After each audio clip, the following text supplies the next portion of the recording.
Hello friends, आपका स्वागत है स्टडी फॉर जीके एनजीएस में। आज की जो हमारी वीडियो है वो भारत का सामान्य परिचय रहेगा। इसमें हमारे 3 टॉपिक शामिल हैं। पहला है क्षेत्रफल रहेगा, उसके बाद रहेगा अक्षांशीय विस्तार और उसके बाद रहेगा मानक समय। इन्हीं 3 टॉपिक पर आज की हम इस वीडियो में बात करेंगे। तो चलो शुरू करते हैं। पहला जो टॉपिक है वो है क्षेत्रफल, भारत का क्षेत्रफल, इसके बारे में बात करेंगे। भारत एशिया महाद्वीप में अवस्थित एक एशियाई देश है।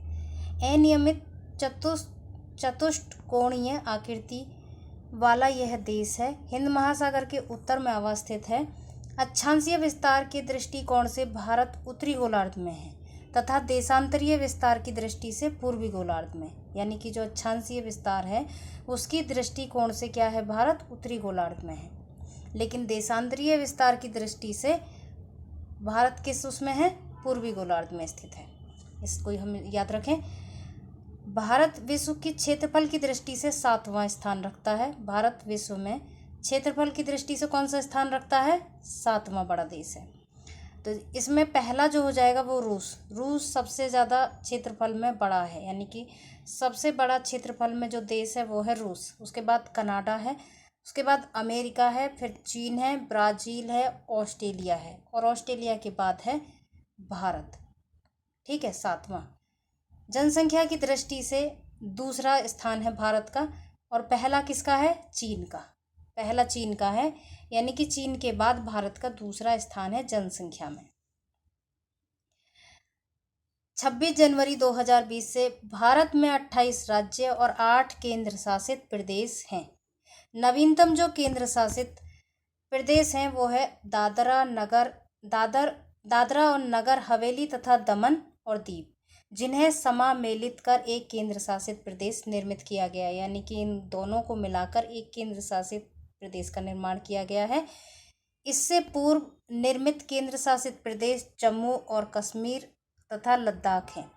इसका निर्माण जम्मू और कश्मीर राज्य के पुनर्गठन के पश्चात हुआ है। भारत का जो कुल क्षेत्रफल है वो 32,87,263 वर्ग किलोमीटर है, जो संसार के समस्त क्षेत्रफल के स्थलीय भाग का लगभग 2.4% है। इसका ध्यान रखें, ये एग्जाम में पूछा भी जाता है। 2011 की जनगणना के अंतिम आंकड़ों के अनुसार भारत में संपूर्ण विश्व का 17.5% जनसंख्या निवास कर रही है। कहाँ, भारत में।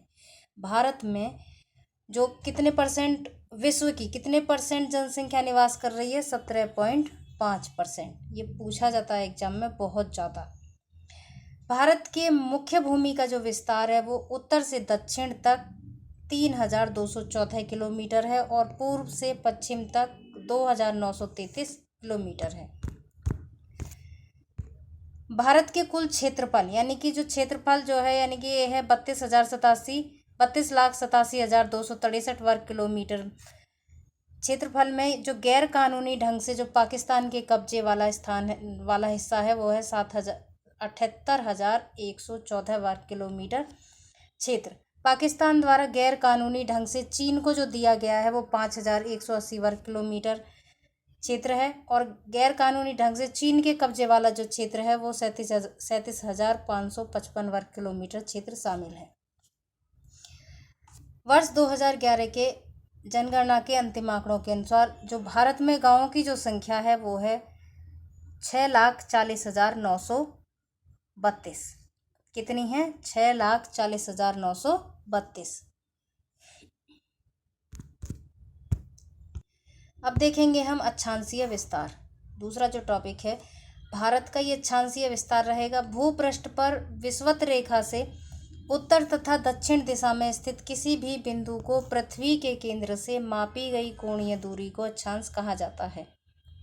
अक्षांश किसे कहा जाता है, भूपृष्ठ पर जो विषुवत रेखा है उससे उत्तर तथा दक्षिण दिशा में स्थित किसी भी बिंदु की पृथ्वी के केंद्र से मापी गई दूरी जो होती है, कोणीय दूरी जो होती है, उसको क्या कहा जाता है, अक्षांश कहा जाता है। अक्षांश रेखाएं वह काल्पनिक रेखाएं होती हैं जो पृथ्वी के चारों ओर पूर्व से पश्चिम दिशा में विषुवत रेखा के समांतर खींची जाती हैं। ठीक है।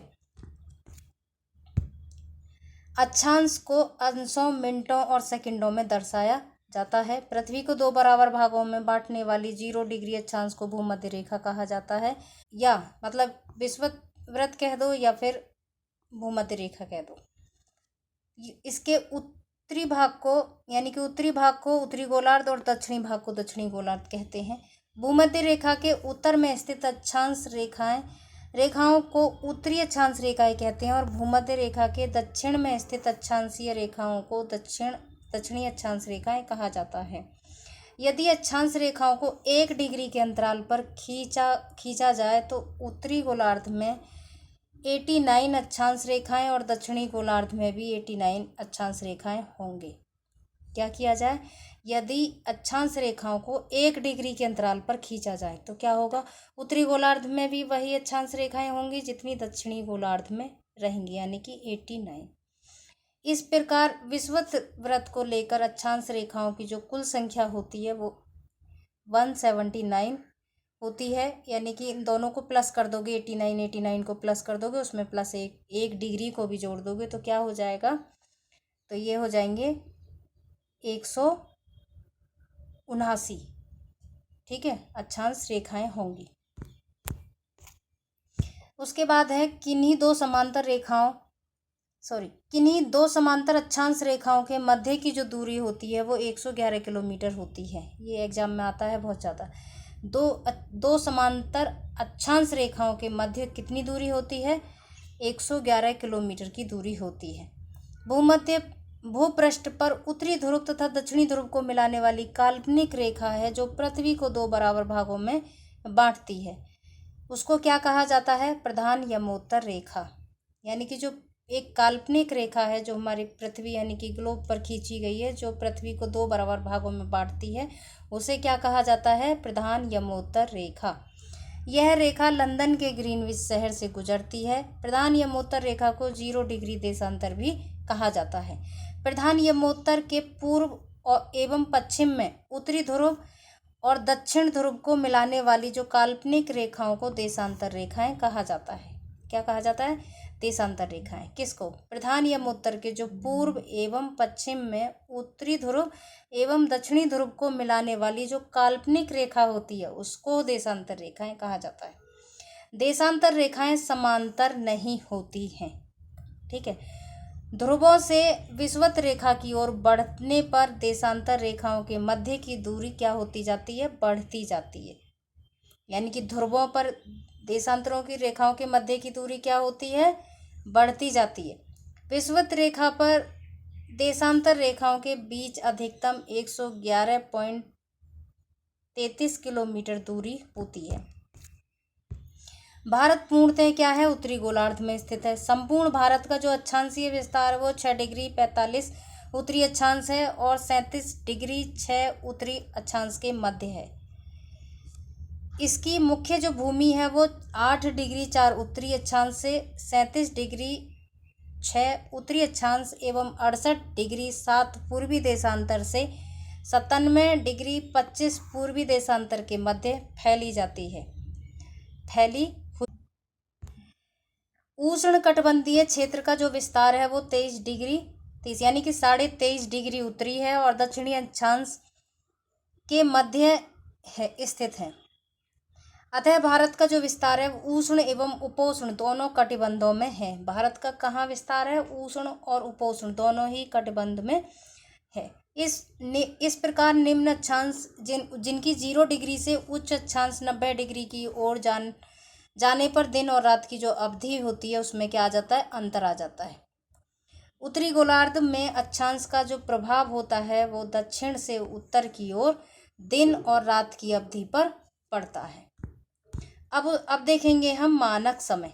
भारत का जो मानक समय है उसके बारे में बात करेंगे। भारत की प्रमाणिक मध्याह्न रेखा अथवा भारतीय मानक समय यानी कि IST 82.5 डिग्री पूर्वी देशांतर से लिया जाता है। एग्जाम में पूछा भी जाता है।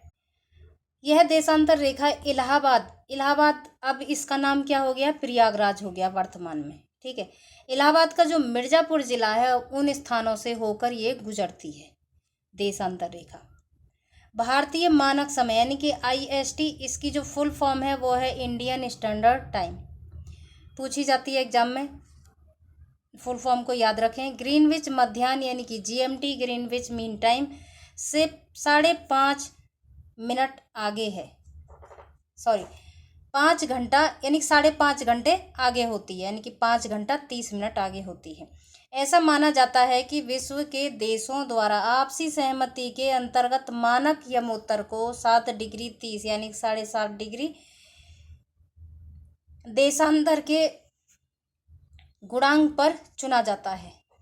भारत के वृहद अक्षांशीय विस्तार के कारण गुजरात से अरुणाचल प्रदेश के स्थानीय समय में लगभग 2 घंटे का अंतराल पाया जाता है। अतः प्रशासनिक एवं अन्य कार्यों में कठिनाई से बचने हेतु 82.5 डिग्री पूर्वी यमोत्तर यानी कि पूर्वी देशांतर या यमोत्तर को भारत का मानक यमोत्तर चुना गया है। भारतीय मानक समय की यमोत्तर रेखा उत्तर प्रदेश, मध्य प्रदेश, छत्तीसगढ़, ओडिशा, आंध्र प्रदेश अर्थात कुल 5 प्रदेश से होकर गुजरती है। प्रधान यमोत्तर यानी कि 0 डिग्री के पूर्व एवं पश्चिम दोनों ओर 180 डिग्री तक देशांतर रेखाएं होती हैं तथा कुल मिलाकर 360 डिग्री तक होती है। सभी देशांतर रेखाएं पृथ्वी को 2 बराबर भागों में विभाजित करती हैं, इसीलिए इन सभी को महान वृत्त यानी कि ग्रेट सर्कल कहा जाता है।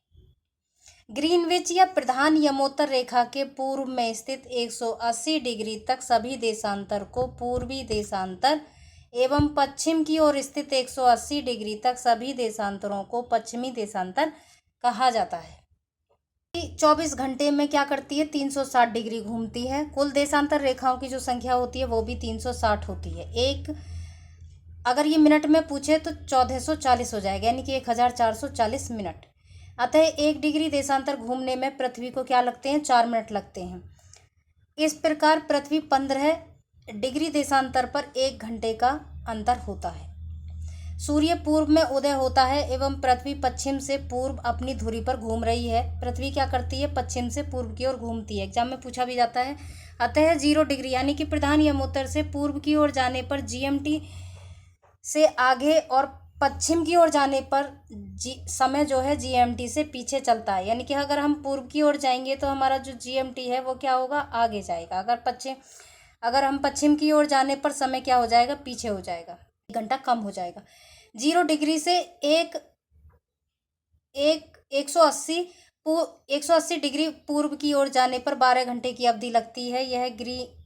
यह ग्रीनविच समय से 12 घंटे आगे रहता है। इस प्रकार 0 डिग्री से 180 डिग्री पश्चिम की ओर जाने पर ग्रीनविच समय से 12 घंटे पीछे का समय मिलता है, यानी कि 12 घंटे पीछे का समय मिलता है। 180 डिग्री पूर्व एवं 180 डिग्री पश्चिमी देशांतर में कुल 24 घंटे अर्थात दिन व रात का अंतर पाया जाता है। भूपृष्ठ पर 180 डिग्री पूर्व एवं पश्चिमी देशांतर के लगभग 7 स्थल खंडों को छोड़ते हुए निर्धारित की गई काल्पनिक रेखा अंतर्राष्ट्रीय तिथि रेखा यानी कि इंटरनेशनल डेट लाइन कहलाती है। इसमें एक और टॉपिक शामिल था, वो था भारत की कर्क रेखा। ठीक है, उसको छोड़कर अब जो हमारा नेक्स्ट टॉपिक आएगा, मैंने ये 4 टॉपिक हो जाते हैं। कर्क रेखा का मैंने करा रखा है और ये हो जाएगा हमारा क्षेत्रफल हो गया, भारत का अक्षांशीय विस्तार हो गया, भारत का मानक समय भी हो गया और भारत की कर्क रेखा भी हो गया।